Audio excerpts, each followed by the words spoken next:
Hello, good morning, and it's a beautiful welcome. It's a beautiful, yet another beautiful Monday morning, and it's such a delight to welcome you to join us in our studio here on NTA2 Lagos. As to bring you this program that blows away your Monday blues. That's what we keep saying on this show. The reason being that we invite onto the studio a guest who will open up his mind about all sorts of issues under the sun. And again, this morning, today, we have another distinguished guest. I run away from this usual connotation, controversial guests. I'd rather say distinguished Nigerian who will be speaking to us about things, issues that actually touch on many of us anyway. Is a filmmaker, is also a cinematographer, is a poet, is a writer, may I say again, a political scientist. A musician. He's a musician also. I'm sure you heard his voice. Yes, he's just trying to clear his throat so he can just, let us have exactly what's at the back of his mind. But it's a familiar face on NTA, and it's also a national figure. My pleasure to introduce to you one of Nigeria's finest, Dr. Ola Balogun. Thank you. You're welcome, sir. Thank you. Now, let me forget about the prefix. Let's come to Ola Balogun, the one that everybody knows. That's what I prefer. You know what a PhD is? What it's actually a paper that says that you are competent to begin research on your own. It's the beginning of an academic career. So I don't understand why some people carry it on their head the whole of their life. It's the beginning. Whereas the man should be doing the work every day, he now stops with the PhD. He stops there. And for the rest of his life, he's called himself doctor, professor. Now, okay, let's go back to the beginning, therefore. Right. What was your childhood like? Where were you born? What kind of person were you when you were growing up? Was anything happen to you at the time you were growing up that actually probably indicated or pointed at where you're going to be today? Can you tell us a little bit about yourself, your start, your beginning, your early childhood? Fola, I'm a very lucky man. When I was born, it's like if I won a lottery. It's as if I won a lottery because I was born into the hands of very loving and very caring folks. In fact, until I was an adult, I didn't know all parents were not like that. I'm telling you, my parents were exceptional, extraordinary people. My father was a lawyer. He was the first person from his own community, I would say. I hesitate to say town or village, but Badagry was the first person to qualify as a lawyer from that part of the world. Amazing. One of my most precious possessions is a book that was given to him by a committee of indigenes of Badagry to mark that occasion in 1942. That's well before I was born. Mm-hmm. And so that book is called The History of the Yorubas by Dr. Johnson. Okay. My father didn't leave me money. He didn't give me, but he left me his example in life. And he gave me the care with which I was brought up. I was brought up with a lot of care. Mm-hmm. My mother was also an extraordinary woman. Mm-hmm.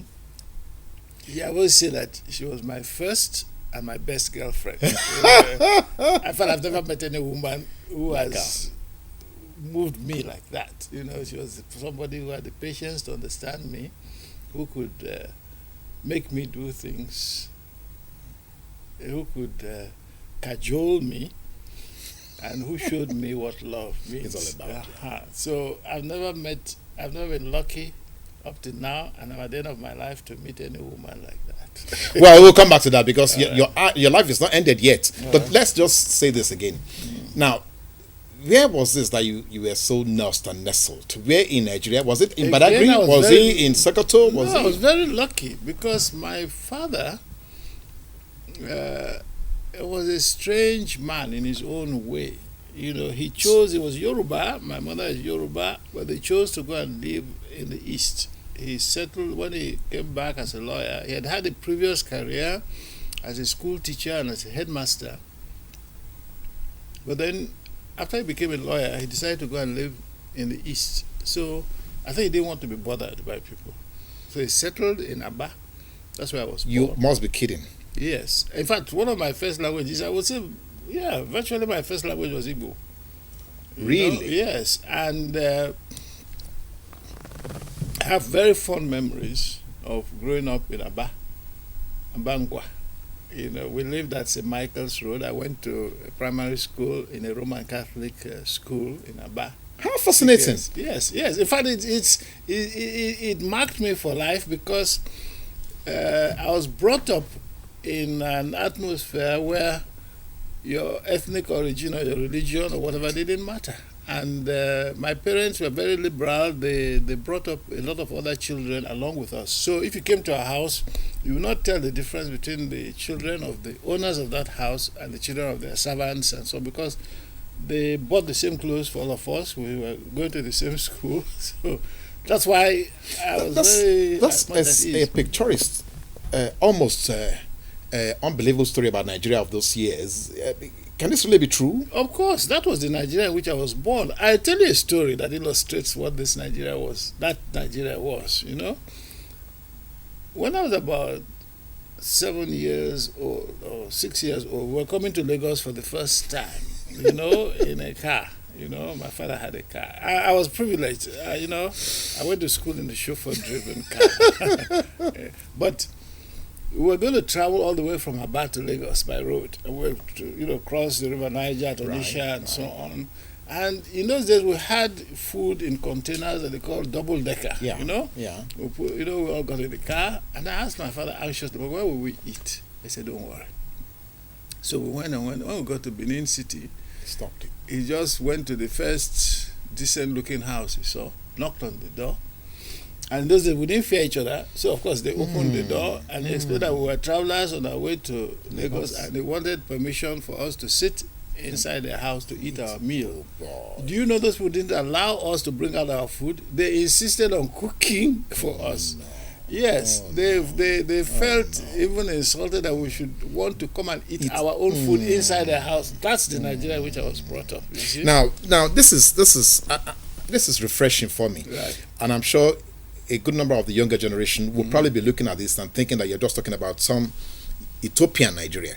So what was the colonial Nigeria like? Was this the same thing I must say across the country? No, I must say something which is very important to say. Nigeria is still a colonized nation. What happened was that the Nigerian elite class took over from the British, stepped into the shoes of the British and colonized the rest of the Nigerians.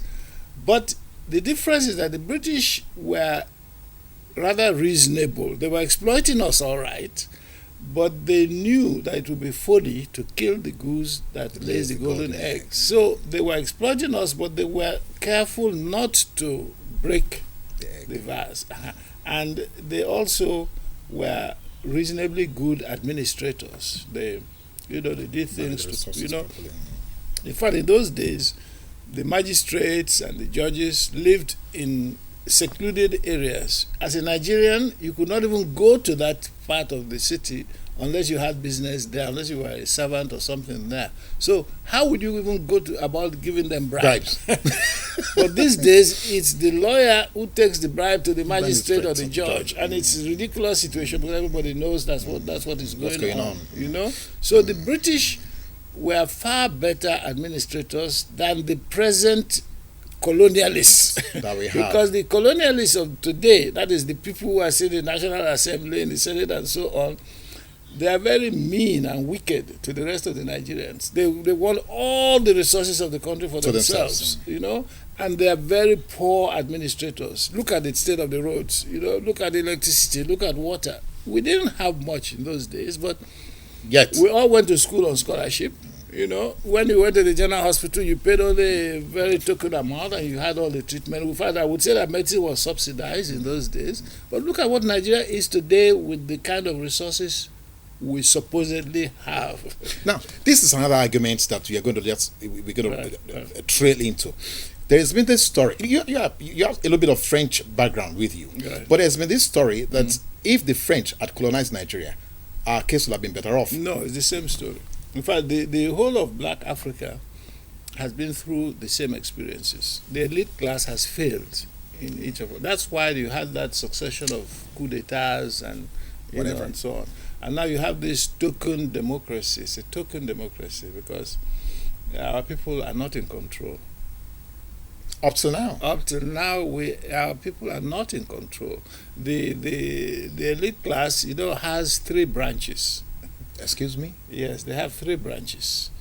There is the civil service branch, there is the military branch, there is the business branch, and from among them, they have generated a political branch. But that political branch is an outcrop of what they were It's originally. actually subjugated to the other. Yes, because when the British were here, there were not people who were professional politicians. You see, the first crop of political activists, were people who had professions. They were surveyors, they were lawyers, they were this and that, and in addition, they did politics. Now you have people who do nothing but politics. That's their income. And so they're there to rob us. Now, the elections for a long time have been totally manipulated. So you vote or you don't vote, the same people declare themselves elected. And they come back and they do what they like, and you can't remove them. So the only solution in most countries was when the military intervened, but then it turned out that was not a good solution either, because they're only a branch of the elite themselves. And so they ruled together in alternance, because what happened was that when the military now came to power, they brought this political class of people and the top civil servant with them. They shared the jobs among themselves and the tasks. And when they left, ostensibly, many of them took off the uniform, put on agbada, and became politicians. So they own the banks, they own everything in Nigeria. Okay, I want to ask you a question.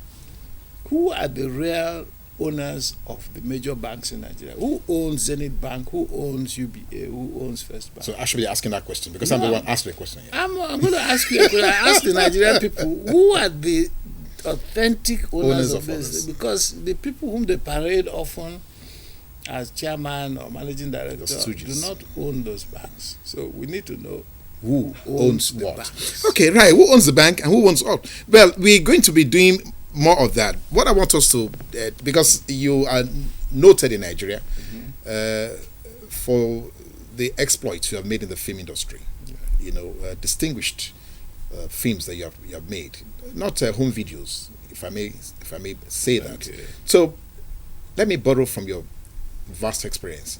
Can you tell us on this program and tell Nigerians, do you know the origin of Nollywood? Did you know how Nollywood started? Do you have any idea how Nollywood, emerged? My analysis, first of all, Nollywood is a word I detest. I think it's a confession that it is not an original thing. Yes, because an artist who imitates other people or tries to take on their name or their identity already confessed failure, in my opinion.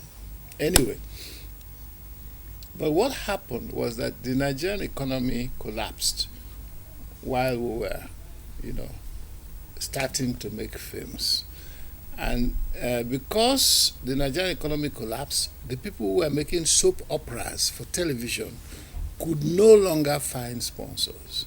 So I know one or two people who are the origin of the phenomenon who then left making stuff for television and then made soap operas which were now proposed directly to the public for sale, for purchase on video cassettes and later DVDs and CDs.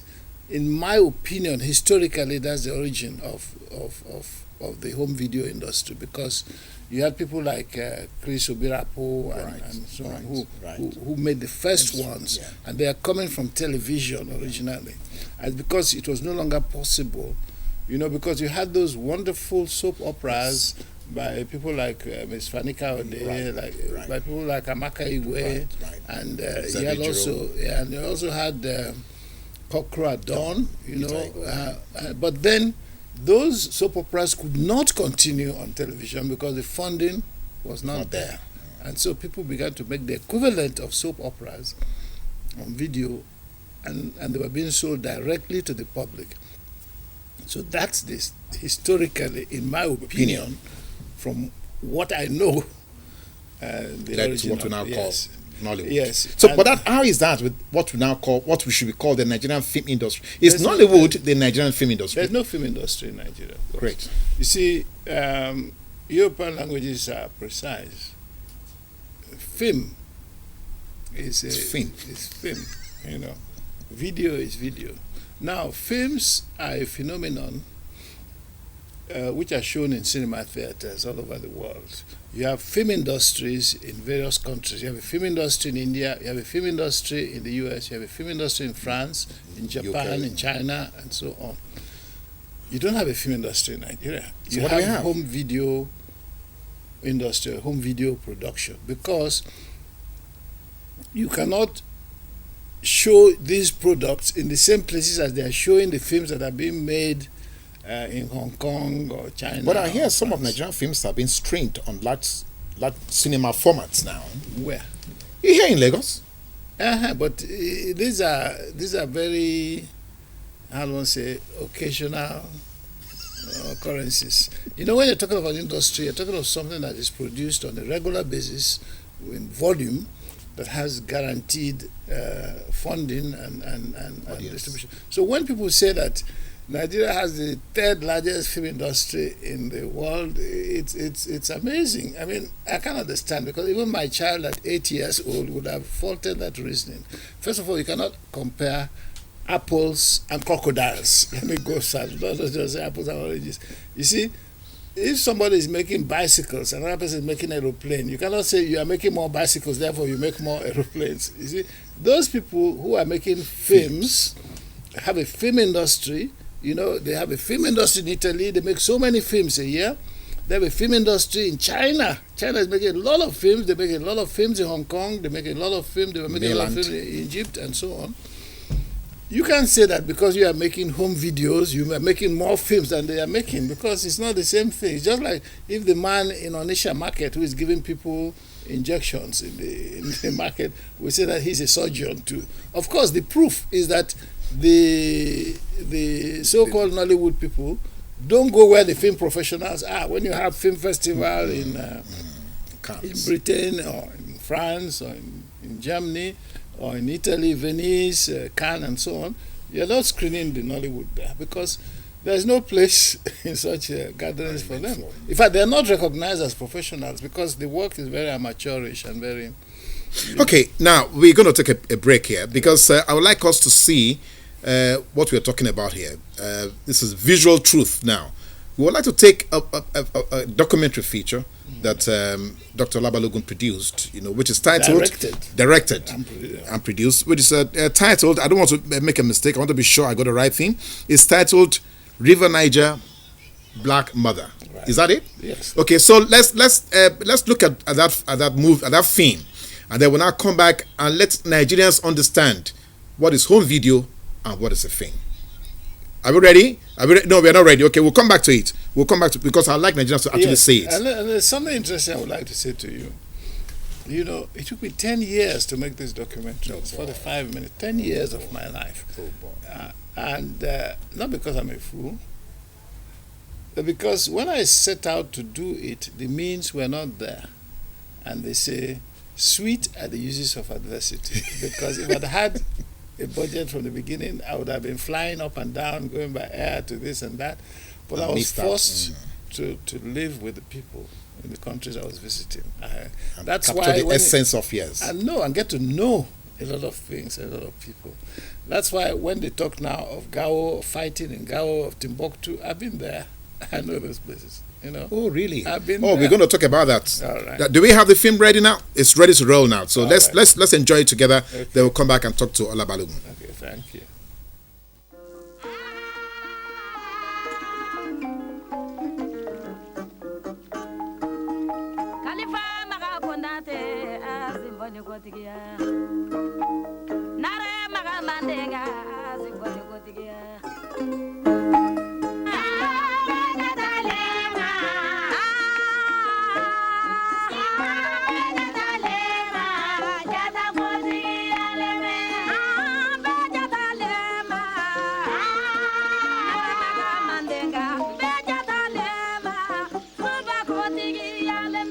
This is Gao. It is the ancient capital of the Songhai Empire.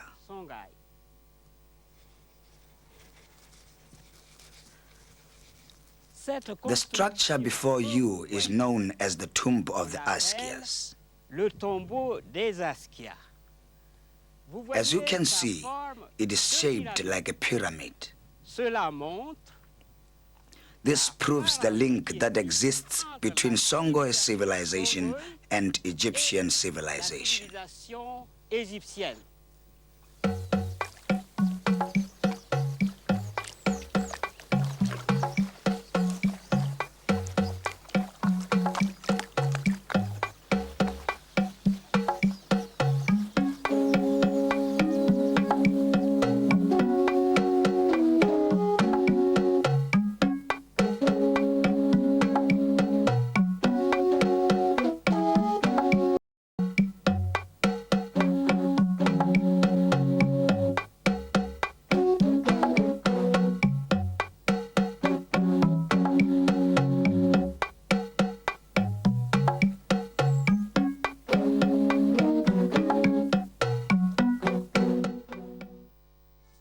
Is here with us. We're going to open up the lines very soon, and many of you will be able to call in and also have a chat with him. You can ask him all the questions under the sun. I'm sure he's ready to take on any issue because he's quite erudite when it comes to Nigerian issues. But straight away, first, I'm touched by this. I'm touched by this movie. I'm rather taken aback because not enough of the film has been shown for people to understand. Because we go on to Timbuktu and so on. Okay, we probably be able to run it because they saw the credits. Maybe they wanted so that you can talk more. No, it's not useful for me to talk if people don't see what we're talking about. All right, go ahead. Now, it is very clear that this is different. This is a great departure from home video. This is obvious even from the but it was theme. way before then. This is 30 years ago. Even at that. Yes. Now, what amazing story! I mean, you're saying to us that Songhai Empire has something to do with Egypt and all that and all That's that. right. Can you elaborate on this? How were you? How did you feel about all this when you were filming this? I learned a lot of amazing things. Because I did the research for several years. I didn't have the funds to make the film from the outset. So I spent a lot of time traveling by road all through Guinea, Mali, Burkina Faso. It's an education. And there's a lot we're not told in the history books. Like, I was in a remote village in Guinea, and I was researching the origin of the Mandinka, that is the people who founded the Mali Empire. There's an old man in a village there who told me that they came from Saudi Arabia. He even mentioned a specific locality. So I was recording all this. I was laughing to myself inside because I said, this must be because he's a Muslim and Saudi Arabia is prestigious, and so he has now traced everything to Saudi Arabia. When I got home, I opened the Encyclopedia Britannica, the name he gave me, and amazingly, it is there. The place he talked about is still inhabited by black people. It was originally inhabited by black people. It's still inhabited by black people. So what happened was that when Islam came, a lot of our people who were the original inhabitants of Egypt and Saudi Arabia were forced to leave because we lost out in the wars or we didn't want to accept Islam. So the Arabs are latecomers to that area. The Yoruba people have their own origins in Egypt, that area. If you look at the Hausa Bokwoi, it's the same thing. People from Borno, the same thing, So it all makes sense. And so the original empire in West Africa is called Wagadu. Mistakenly, it has been called Ghana. Ghana was the title of the kings. So yes, so Wagadu had its capital, Kumbi Sale, the gold-producing area. All right. So Mali was the successor state to Wagadu, and Songhai took over from Mali. Right. And Gao was the capital of the Songhai Empire. Songhai started in a little place called Kukia, about 150 kilometers from Gao. You see, the river Niger was the link. Yes, was the center of civilization then. most of these empires grew around the River Niger because it was a major highway of communication. You understand? So you had the major cities like Timbuktu and Gao, which were ports on the River Niger. And Timbuktu had a great importance because it was also the stopping point for caravans coming across the desert. To West Africa. That's right. So from Timbuktu now, it was now commercially distributed to the rest of West Africa at that time in the Sahel area.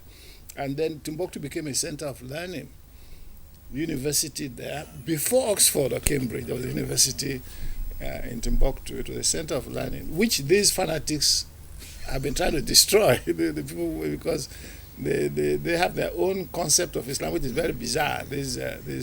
But Twisted. But we have a long-standing history of enmity with the Tuaregs. The Tuareg are a nomadic tribe. They have no fixed occupation, no fixed abode, and who have been raiding in that area for centuries. You know? Now, okay, we would like to have. Okay, I think the film is ready now. I think we'd like to have a continuation of that so that we can see more of this telling story that Ola Balogun is sharing with us here this morning on this program. So please stay with us and enjoy this film. The great empire that grew from Gao owes its origins to the tiny state of Kokia, which was founded on a little island located on the river Niger, 150 kilometers from Gao.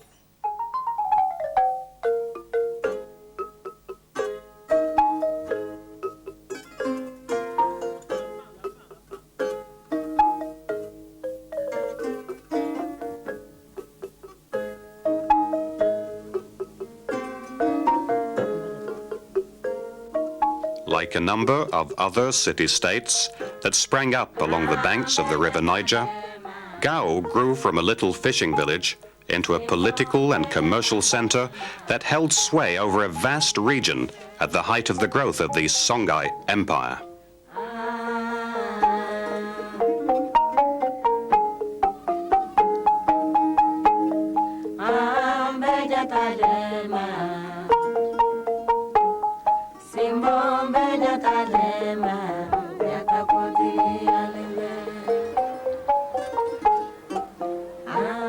In the same manner as other great rivers and waterways, such as the Ganges or the Yangtze rivers, the river Niger has played an outstanding role in molding the history and the culture of the regions through which it flows.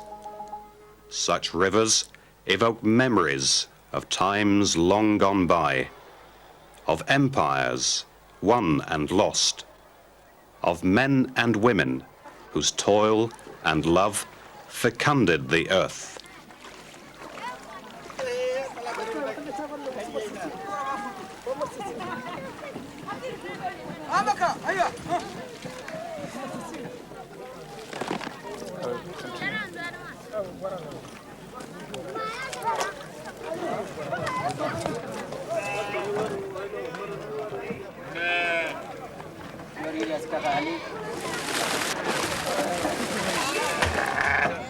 They bear witness to the life and times of past generations by reminding us of a past made of laughter and tears, and of gods whose rights are no longer current.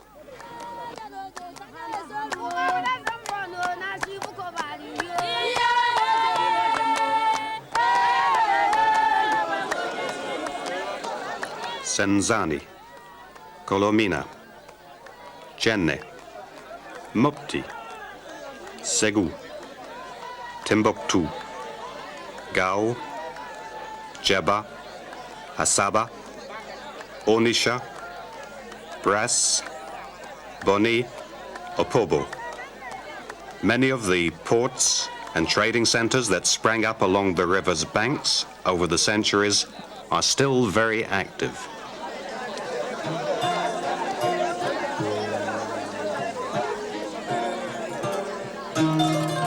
The river Niger's gift of life to the diverse regions through which it flows has made the river a vital factor in the lives of the various human communities that have settled in its vicinity, particularly because of its role as a major communications and transport link.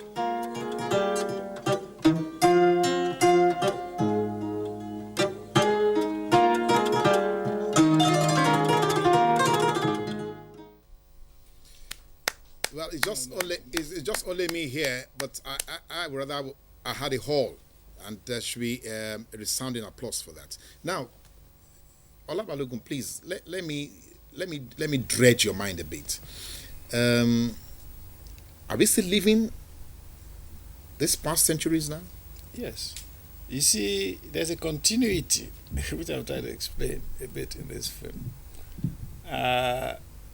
Colonialism was a mere interruption in our history. We had history for thousands of years before the white people came. They said that they discovered Africa. You can't discover something that's already there. We have a history that goes back thousands of years, and that history should continue. So that's why Osagyefo, Dr. Kwame Nkrumah said, Africa must unite. We are the same people. Again, one of the lucky things that happened to me in my life is that when I first went to university, I went to the University of Dakar in Senegal, and I made many friends, and they used to take me to their family, we eat, and so on. And we're the same people because I discovered we have the same customs, we relate to people the same way, and so on. So all of Black Africa, we are the same people. So in the 19th century, the British arbitrarily drew a line on, at Berlin and said, this is Nigeria, this is what they want for themselves. The French took their own, the Belgians took their own, the Germans took their own. So we have to remove that. And because you can't have Yoruba people living in Benin Republic, Yoruba people living in Nigeria, and you say that these are two separate countries. You have Hausa people living in Niger, you have Hausa people living in Nigeria, or Hausa speaking peoples. Yeah. Because Hausa is not a people. Yeah, it's, language. And you have Kanuri people living in Chad, you have them living in Borno State in Nigeria, and you say that these are separate. No, we have to find ways of reconstituting Africa. What makes Africa, yeah. Yes. Okay, right. This is a little bit of depressing discovery for me. Why is it that government have not been able to fund things like this so that we can have the correct tapestry of our people and how we can deal with issues that we're not, For me, it's a mystery because we have something called the Nigerian Film Corporation sitting up in Jos, but they don't make any films. They don't fund any films. You understand? And hundreds of millions of naira is voted for them every year. If you look at the budget, go on the internet and see what budget is voted. What is there to show for it? In fact, I'm just having to respond to something they wrote in the newspaper. Because unfortunately in Nigeria, when people point out the truth, they try to attack you as a person. So these people are trying to say that maybe I'm jealous or frustrated because I wanted to build a film laboratory. They said I want to become a minister, I want to become managing director of that place, but I'm 67 years old. People have retired from this. My contemporaries, I retired from I left the civil service nearly 30-something years ago at deputy permanent secretary level. So how can I be going back now to be, in fact, also I'm past the age of 7, and in any case, if it comes to being minister, I've been offered these things before. I've been offered national award in 3 separate countries, which I can mention: France, Burkina Faso, Benin Republic, which I rejected each time. I don't want it. So why should somebody say that I'm pointing out something that is true because I want to become minister? I am an artist. I don't have time for all those kind of things. Yeah. Now, there is a relationship between, or there must be, or there should be, a connect between art and development. Now, so looking at this feature, for instance, now, and what is going on in Mali, how do you feel? You put your finger on something very important. You see, because when the British came to Nigeria, they said to us, you have no history, you have no civilization, you are nobody. Your life begins with us. And Lugard, who was actually a war criminal, he killed many people in Uganda before he came to Nigeria. Yeah. And he killed many people in Nigeria because he said he was pacifying, if you go to Lokoja, you will still find the chains he was using to torture his prisoners. Now, for us to recover our sovereignty, there had to be a battle on the cultural front as well as on the political front. That's why the work of the first generation of artists, the people who founded Prisons Africaines, Aimé Césaire, Alioune Diop, was very important. And that's why when Senghor was able to organize this festival in 1966 in Dakar, it had a very big impact, because now we were saying to the world, this is who we are as Africans, this is our history, this is our culture. The song you were hearing on that film dates back 2,000 years or more, because this is a song that was sung for Sundiata Keita. It was composed in his time. We have that music, we have the things, so nobody came to teach us anything that, yes, we already have it.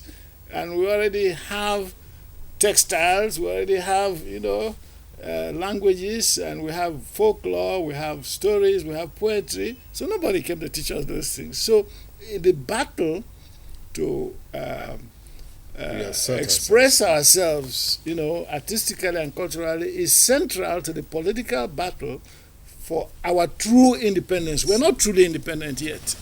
That's why the people who are in charge of Nigeria, I would describe them as functional illiterate, because all their effort goes to things like football. But no nation is great in the world because they play football.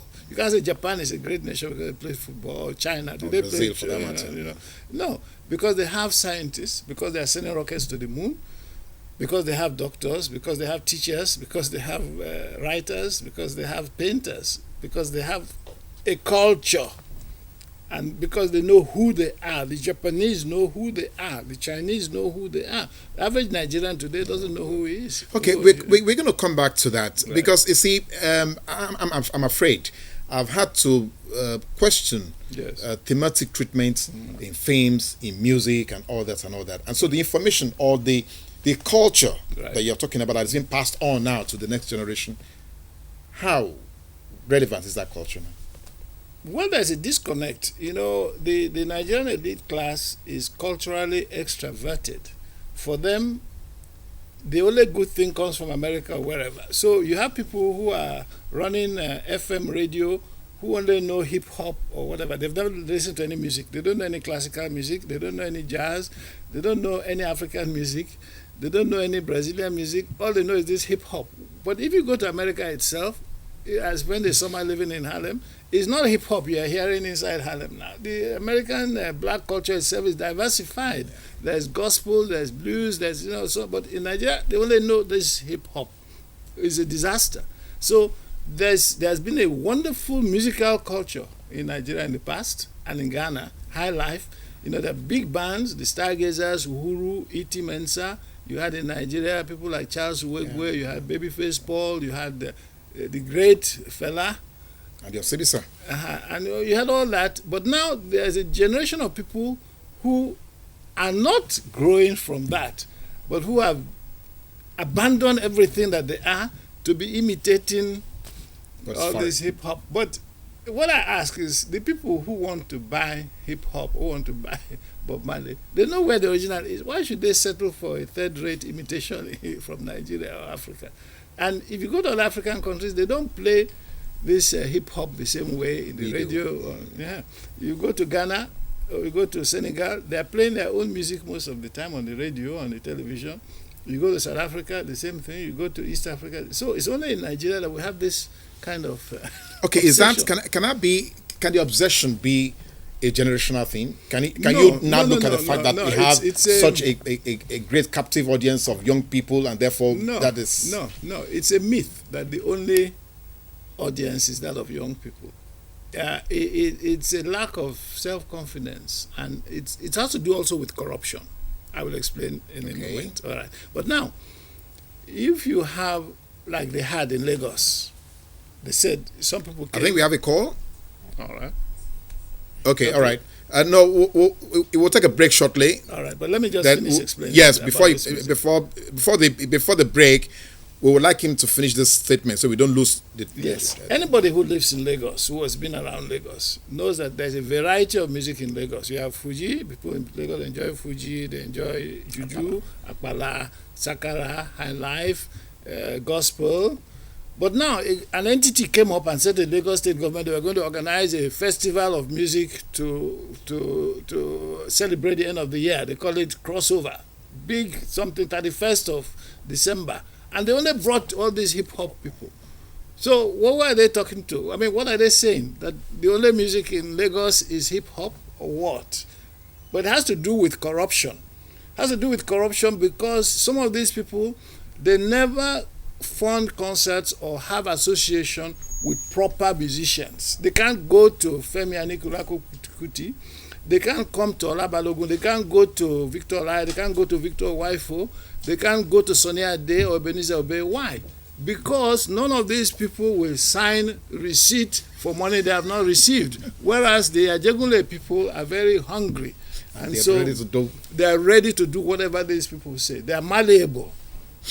Now, we're going to take that musical break, and I hope it's Iroko that we're going to be listening to on this show. Iroko is Ola Balogun's musical front, so you'll see another aspect of his talented life. Way from Nigeria, the hottest band in Africa, better believe it. And we're going to be playing music for you until midnight. We're going to be here until dawn. We have to give you music hot, hot, hot from Nigeria. Iroko!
We are still expecting your calls. We are expecting your comments. We're expecting your questions. Ola Balogun is still here. We just had a piece of music from him. I'm still at a loss why it is difficult for us to have government and proper art relationship that we lead to a wholesome development of the community. Why is that? I tell you something very simple.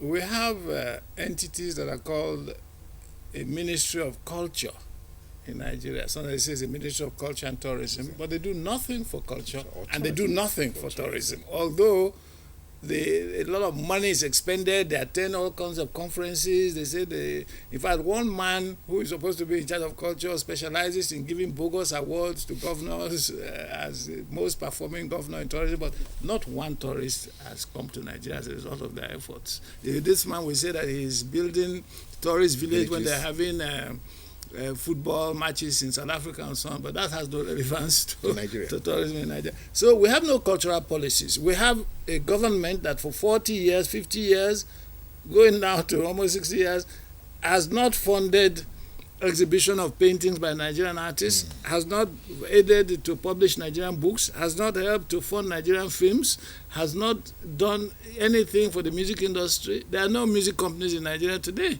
Do you understand? Anymore. So we might as well dispense with the idea that we have a Ministry of Culture. In Abuja, there's no ministry, there's no culture, there's nothing. There's nothing being done for the artists. In fact, in Nigeria, if you're an artist, you're on your own. They're prepared to put millions of dollars into football, but if you're an artist, you have to produce your own film. You have to find your own publisher and for your books. You have to produce your own music and market it yourself. The government does nothing at all to help you. Whereas in other countries, there's an effort made to promote the arts, to promote culture, because it's a vital part of the identity of that nation. In fact, in the early 60s, when you said you were from Nigeria, they asked you, what part of Ghana is that? Do you know why? Because each time Nkrumah was going abroad, he would put in the plane Ghanaian musical ensembles. He would put people who are selling kente cloth and so on and so forth. So he was marketing Ghana all over the world, and people were paying attention. But now, when the president of Nigeria travels, he travels only with civil servants. So nobody's interested in what they are saying. They are going to make speeches, and so nobody is interested. It's not giving any idea of who or what Nigeria is. And I'm sad now that the other image that's been transmitted is this hip hop phenomenon and the so-called, I say so-called because I'm not happy with that, but it's the home video. Mm-hmm. Now, well, I think we have a caller online. Yes, we have a caller online. Our first caller. Yes, can we have your name, please? Yes, please. You need to speak up. Yeah. God bless you, sir. You're welcome. See, I just came into your topic when you were talking about where some people originate when you mentioned Egypt. In fact, I emulate what you are saying, sir. May God bless you. Everything you are saying, there's nothing like there. Everything you have just said, that is everything about this great country, Nigeria. Nigeria is a great country, but we have lots of fanatics in this country. I broke my heart for you, sir. You see, I live in the north for 40 years.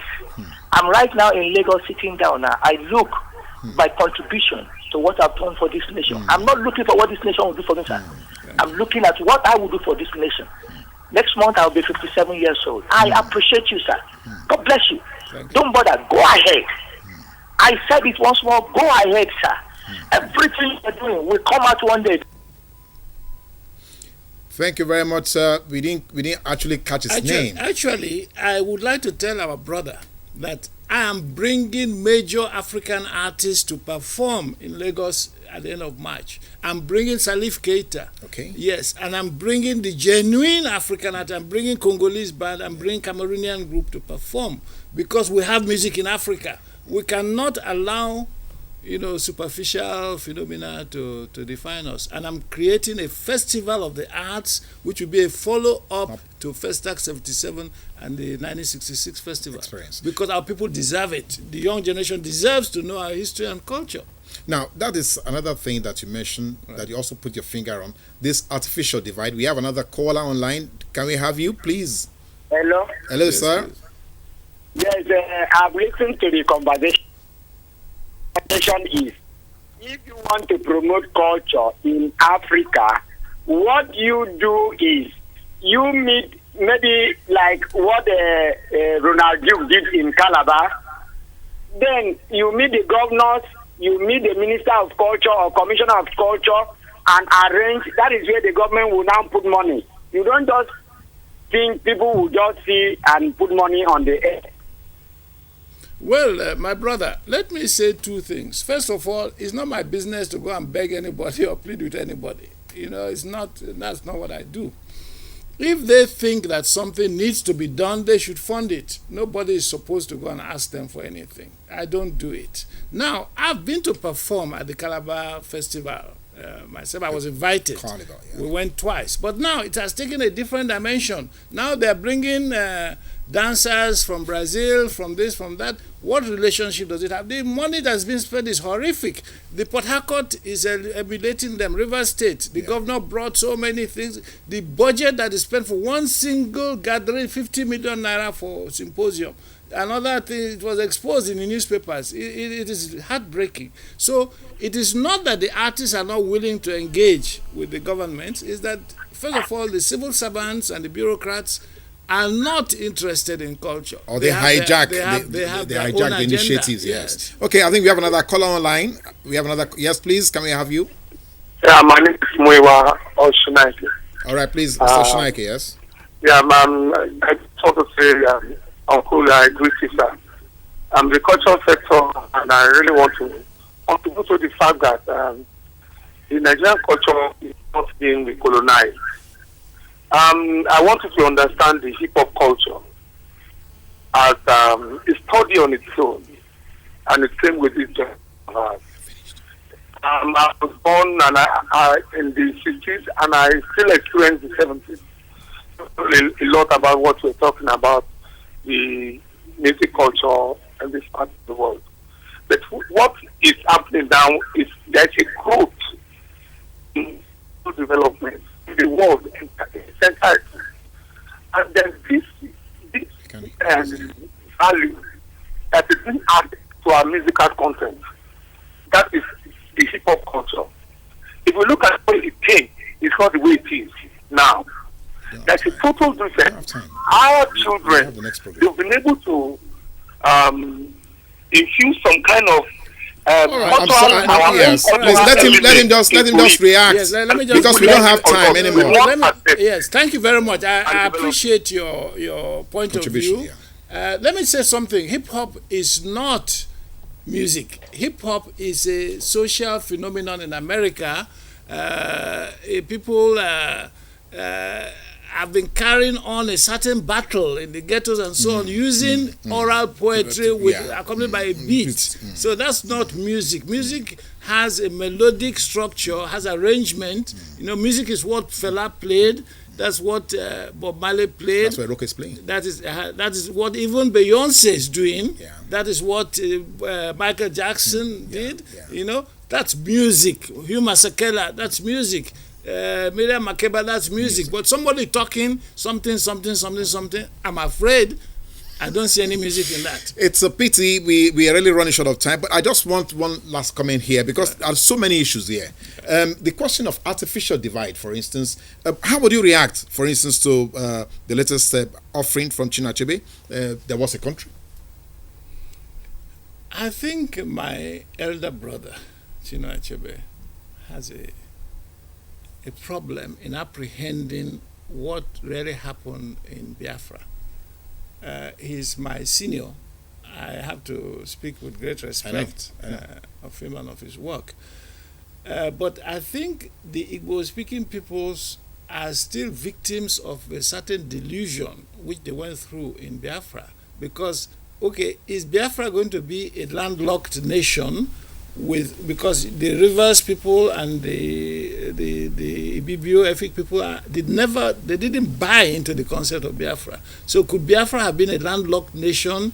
And if people were talking of, bringing back the Biafran concept today, are they saying that the Igbo-speaking people who are living in Kano, in Ibadan, in Oshogbo should now abandon all their houses and property and go back to live in the east and so that sounds quite unrealistic. Yes. Now, okay, last word, please. Yeah, we are eating. My producer is screaming at me. Yes. But your moment of relaxation, what do? You play music. I mean, to entertain others. How do you comfort yourself? When I read, I listen to music. I watch films.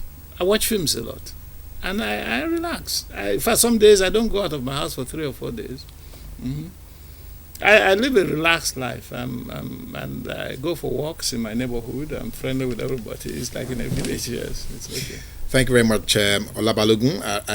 I'm running away from calling you doctor because now I know what PhD means, so I don't get confused, with the man who is struggling to do these researches. Thank you. Thank you very much. Nice having you around, sir. Right, we hope to have you again so we can do this, better than now. Thank you for that. You're a very engaging interview. I like your style. I'm flattered. I'm blushing black now.